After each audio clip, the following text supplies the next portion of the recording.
Hello students, welcome two point economics class session में आपका स्वागत है। आज की क्लास में हम इकोनॉमिक्स का एक सरफाइसी एक्ट 2000 सरफाइसी एक्ट अपने आप में एक बहुत इंपॉर्टेंट है कि फुल फॉर्म ही अपने आप में बहुत इंपॉर्टेंट है क्योंकि फुल फॉर्म बार पूछे।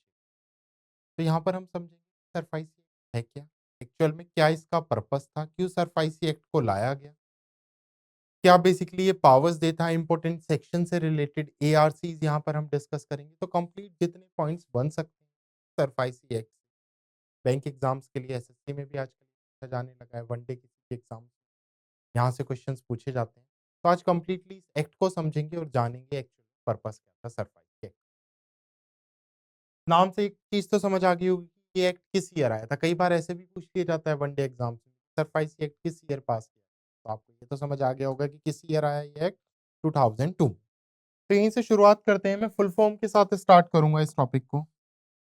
सरफाइसी के अपने आप में, क्योंकि ये काफी बड़ा एक्ट है तो इसके अपने आप में फुल फॉर्म है securitisation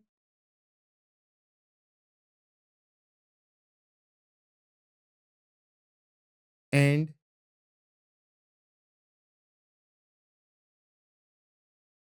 reconstruction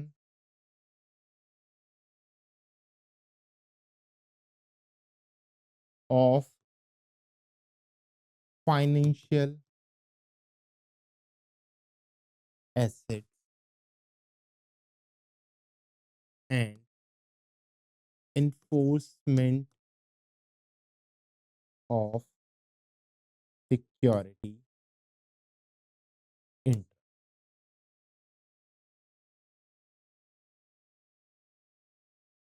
Securitization and reconstruction of financial assets, enforcement of security, ये सरफाइसी की full form. S stand for securitisation, A stand for financial assets, E stand for enforcement of S security right interest act 2000। तो इसे RBI के through 2002 में पास किया। अब कोई act आया है तो कुछ तो प्रपोजल होगा, इसका कुछ तो ड्राफ्ट होगा, इस कानून का, इस एक्ट का कुछ तो मायने होगा, बेसिकली कुछ तो यूज होगा। अब इसका यूज समझो क्या। एग्जाम्पल से मैं यूज समझाऊंगा। एक पर्सन है ए क्या है, एक पर्सन है। ए ने एक बैंक से लोन लिया 50 लाख। अब बैंक 50 लाख का इतना बड़ा लोन विदाउट सिक्योरिटी तो देगा नहीं। तो ए ने अपनी प्रॉपर्टी डिपॉजिट कराई थी। तो मॉर्टगेज था बेसिकली ये। सिक्योरिटी क्या रखी थी, मॉर्टगेज सिक्योरिटी थी, प्रॉपर्टी होगा, दुकान होगी, घर होगा, जो भी हो। ठीक है। अब ए किसी वजह से इस पैसे को चुका नहीं पाता, somehow एनी रीजंस ए रिटर्न नहीं कर पाया बैंक। पैसा चला गया एनपी में। एनपी क्या होता है वो भी अभी समझ। ऐसे समझ लो बहुत दिन हो गए, बैंक ने नोटिस भी भेज दिया, सब कुछ। अब बैंक के पास क्या राइट्स हैं, बैंक के पास राइट्स है ना कि जो इसने सिक्योरिटी रखी है बैंक उस सिक्योरिटी को क्या कर ले, जब्त कर ले, इसकी नीलामी कर। यही तो अधिकार होगा। अब मेरे से कोई ब्याज पे पैसा लेके गया, लेट्स सपोज करो, अपना कुछ गोल्ड का रख के गया, वो पैसा नहीं दे रहा तो मैं क्या करूंगा, उस गोल्ड को कब्जा कर लूंगा और उसे बेच मैं पैसा रिकवर कर लूंगा। सेम बैंक करते हैं कि पैसा नहीं दे रहा तो बैंक ने प्रॉपर्टी सिक्योरिटी रखी हुई है, बैंक क्या करेगा, उस सिक्योरिटी का इस्तेमाल करेगा। तो बैंक के पास क्या अधिकार है कि बैंक उसकी प्रॉपर्टी को सीज कर सकता है, उसका ऑक्शन कर सकता है, उसकी नीलामी कर सकता है। आप लोग बताओ क्या अधिकार होंगे बैंक के पास? हाँ होंगे। लेकिन ये बैंक के अधिकार कब आए? SARFAESI act 2000। मतलब बैंक के पास ये प्रॉपर्टी को डायरेक्ट सीज करने की पावर कब आई? 2002 में सरफाइसी एक्ट। तो उससे पहले क्या होता था? उससे पहले बैंकों को कोर्ट जाना पड़ता था, कोर्ट से परमिशन लेनी पड़ती थी, जिसमें एक लंबा टाइम लगता था, और इस परमिशन के बाद ही था उस प्रॉपर्टी का ऑक्शन कर सकता था, नीलाम। तो अब दो सिचुएशन आपको समझ आई कि 2002 से पहले क्या चलता था और 2002 के बाद क्या। 2002 के पहले एक ट्रेडिशनल मेथड था। अगर लेट्स सपोज करो बैंक क्या नहीं कर रहा, पब्लिक क्या नहीं कर रही है, कोई पर्सन अपना पैसा नहीं चुका रहा है, तो कहाँ जाएगा बैंक? पहले कोर्ट जाएगा, कोर्ट में केस चलेगा, एक लंबा प्रोसीजर 2 साल, 4 साल, 6 साल। कोर्ट से जब परमिशन मिल जाती है फाइनली तभी बैंक को सिक्योरिटी ऑक्शन का। लेकिन अभी जैसे ये सरफाइसी एक्ट आया 2002 इसने लेंडर्स को पावर दे दी। जो बैंक है उनको पावर दे दी कि आप विदाउट कोर्ट ट्रायल, बिना कोर्ट जाए आप डायरेक्ट क्या कर सकते हैं? प्रॉपर्टीज का ऑक्शन कर सकते हैं, उन्हें सीज कर। तो अब एक्चुअल में मतलब समझ आया सिक्योरिटी सरफाइसी एक्ट का। एक्चुअल में सरफाइसी एक्ट का पर्पस क्या है, मतलब क्या है? तो सरफाइसी एक्ट का यही पर्पस है, यही मतलब है कि बैंक बिना कोर्ट जाए सिक्योरिटी का ऑक्शन कर सकते हैं, अगर वो पर्सन पैसे नहीं दे रहा। इसमें बहुत सारे क्लोजेस हैं, एक-एक करके वो देखेंगे। अभी मैंने एग्जांपल के थ्रू आपको क्या समझाया, इसका पर्पस समझाया। क्लियर? तो उम्मीद कर रहा हूं मैं आपको कि इसका एक्चुअल में जो पर्पस है इसका वो समझ आ गया। चलो अब टेक्निकल टर्म में थोड़ा-सा आगे एक-एक करके आगे बढ़ेंगे और मैं बात करूँगा यहाँ पे सबसे पहले इसकी सेक्शन 13 जो सबसे इम्पोर्टेंट यहीं से हम शुरुआत करें।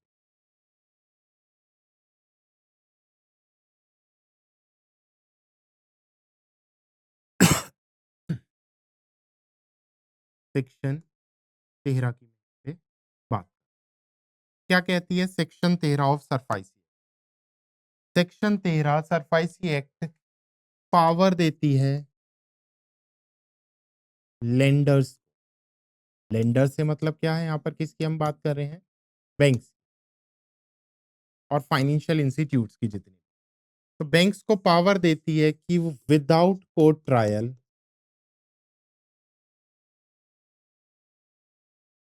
कि आप बिना कोर्ट में जाए ऑक्शन कर सकते हैं सिक्योरिटीज का और सिक्योरिटीज को आप सीज्ड कर सकते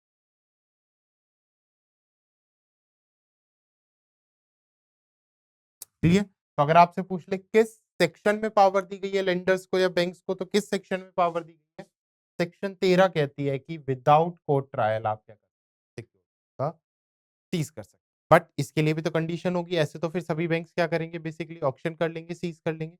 बट इसके लिए एक पर्टिकुलर कंडीशन है। अब वो कंडीशन क्या है? वो कंडीशन बट कुछ rules and regulation. Rule number first कहता है, रूल नंबर फर्स्ट कहता है कि कब किया जा सकता है। सबसे पहले वो लोन एनपीए में होना। What is NPA? NPA means non performing asset. Loan कैसा हो? वो एनपीए में हो, मतलब उस पर्सन ने उस लोन को 90 डेज या उससे ज्यादा डिले किया। अब देखो नॉन परफॉर्मिंग एसेट्स क्या होता है, वैसे ही हमारा पूरा टॉपिक होगा एनपीए, जिसमें हम gross NPA, net NPA completely समझेंगे व्हाट इज एनपीए। अब मैं बेसिकली यहाँ पे बता दूं कि परफॉर्मिंग एसेट्स क्या होते हैं। बैंक के लिए पहले एसेट्स, एक एक टर्म को समझो ना, उससे आंसर आ जाएगा। बैंक के लिए एसेट्स क्या है? बैंक के लिए वो चीज, हमारे लिए एसेट्स क्या होती है? हमारी पूंजी। बैंक के लिए पूंजी क्या है? लोन। बैंक किससे अर्न करते हैं? जनरली लोन से अर्न करते हैं ना।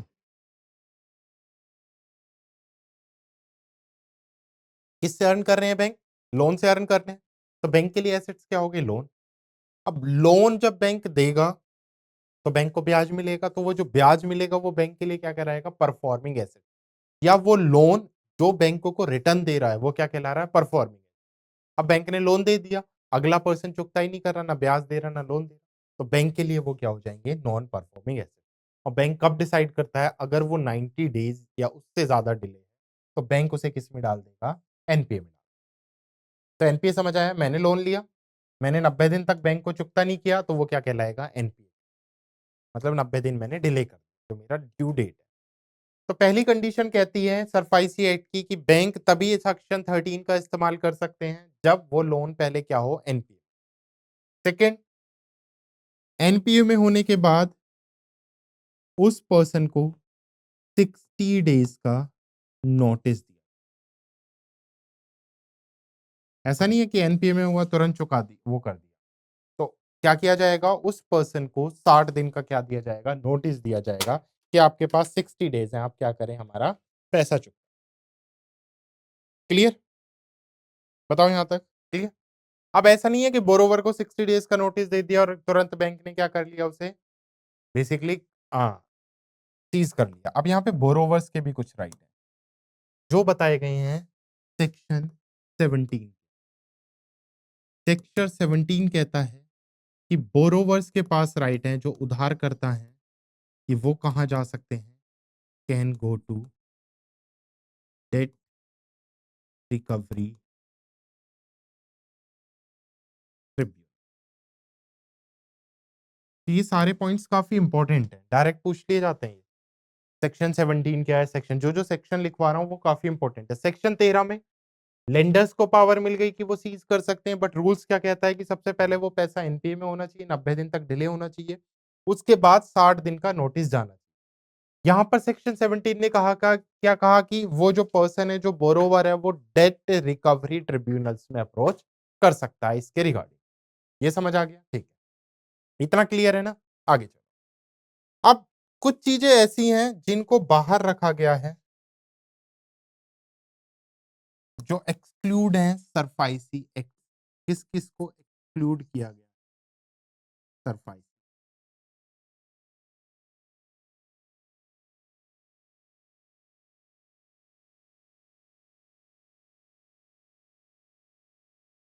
कुछ चीज़ें हैं जिनको एक्सक्लूड किया गया है सरफाइसी एक्ट से, जिसमें सबसे पहले आता है एग्रीकल्चर। अगर कोई एग्रीकल्चर लैंड है, वो सरफाइसी एक्ट की कैटेगरी में नहीं है। मतलब कोई कृषि वाली ज़मीन, कोई एग्रीकल्चर लैंड है, अगर मैं एक किसान है, उसने क्या लिया? लोन लिया। लोन चुकता नहीं कर पाया, तो क्या बैंक डायरेक्ट उसे सीज़ कर लेंगे? नहीं। क्यों? कि सरफाइसी एक्ट में क्लियर मेंशन है कि एग्रीकल्चर लैंड सरफाइसी एक्ट के अंदर नहीं आएगा। तो इसके लिए वही ट्रेडिशनल मेथड अपनाना पड़ेगा, कौन-सा? कि पहले आप कोर्ट जाओ, कोर्ट में परमिशन लेके आओ और उसके बाद ही आप वो सीज़ करो। क्लियर? सेकंड कौन-सा है? सेकंड है, अगर बोरोवर ने प्रिंसिपल अमाउंट का 80% पे कर दिया। आपने 1 करोड़ लोन लिया, 80 लाख पे कर दिया, 20 लाख बचा, अब इंटरेस्ट कितना भी हो। तो अगर आपने प्रिंसिपल अमाउंट का 80% पे कर दिया है, तो वो भी किसके अंदर नहीं आएगा? सरफाइसी एक्ट के अंदर नहीं आएगा। थर्ड, अगर अनसिक्योर्ड लोन है, तो ये तो हम सबको समझ आ रहा है ना। अब सिक्योरिटी नहीं है तो बैंक क्या कैप्चर करेगी? कुछ नहीं कर सकती बैंक। और फोर्थ क्या है यहाँ पर? अगर लोन अमाउंट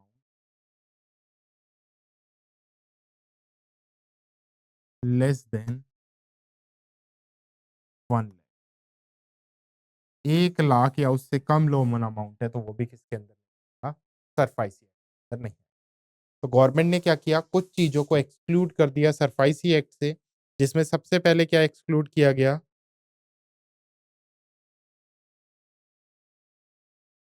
कि एग्रीकल्चर लैंड है, तो वो सरफाइसी एक्ट के अंदर नहीं आएगा। प्रिंसिपल अमाउंट का अगर 80% है, यानी अगर मैंने लोन लिया और प्रिंसिपल अमाउंट का 80% मैंने पे कर दिया, तो वो भी किसके अंदर नहीं आएगा? सरफाइसी एक्ट के अंदर नहीं आएगा। उसके साथ-साथ अगर मैं बात करूँ, अनसिक्योर्ड लोन है, मतलब उसके ऊपर सिक्योरिटीज़ नहीं है, तो वो भी सरफाइसी एक्ट के अंदर नहीं आएगा। और लोन अमाउंट अगर 1 लाख से, वो भी किसके अंदर नहीं आएगा? सरफाइसी एक्ट के अंदर नहीं। बताओ, यहाँ तक कोई डाउट है? क्लियर? ठीक है। अब यहाँ पर एक और सेक्शन आपको याद रखनी है, सेक्शन 12।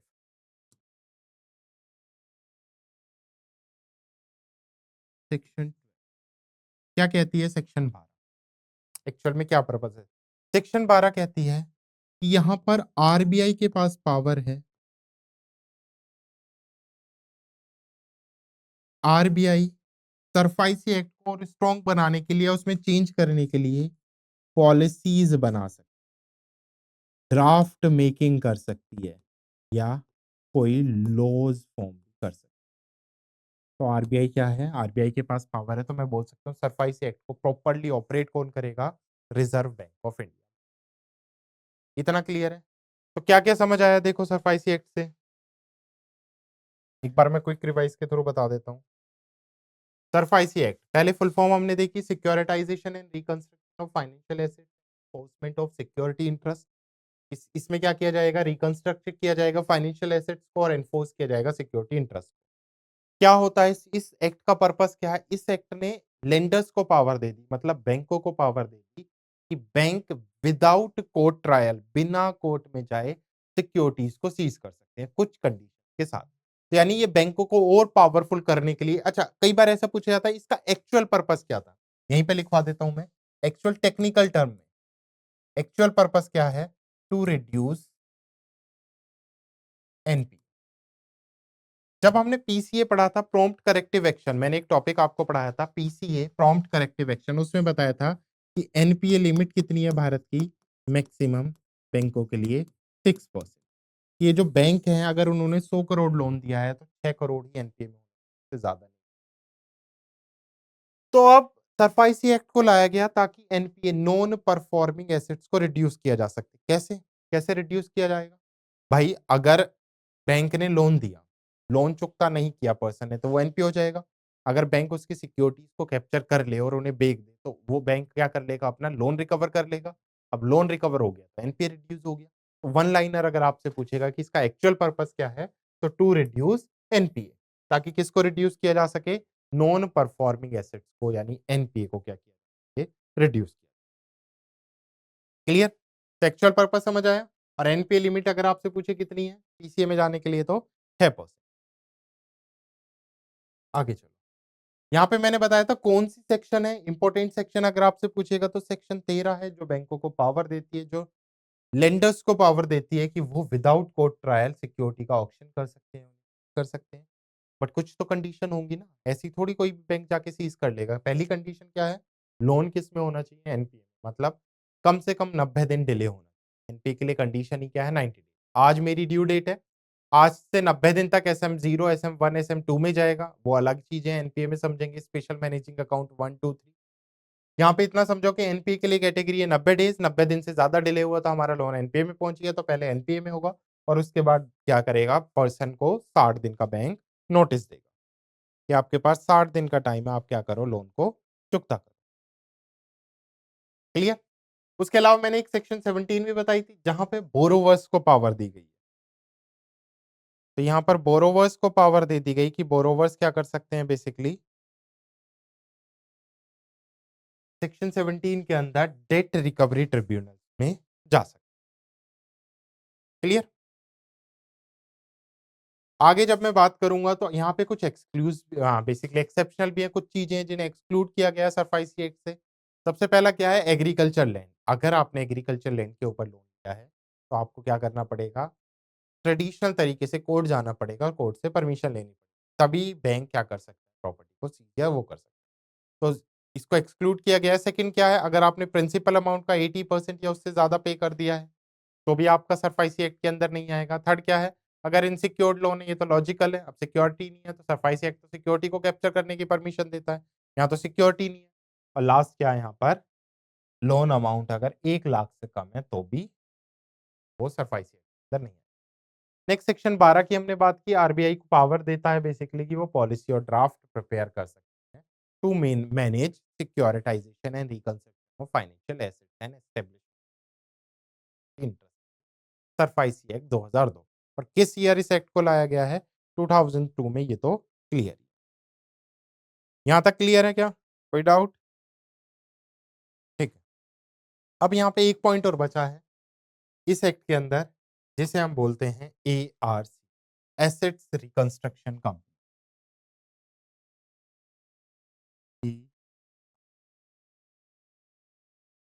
एआरसी की जब मैं फुल फॉर्म की बात करूंगा तो इसकी फुल फॉर्म क्या होगी?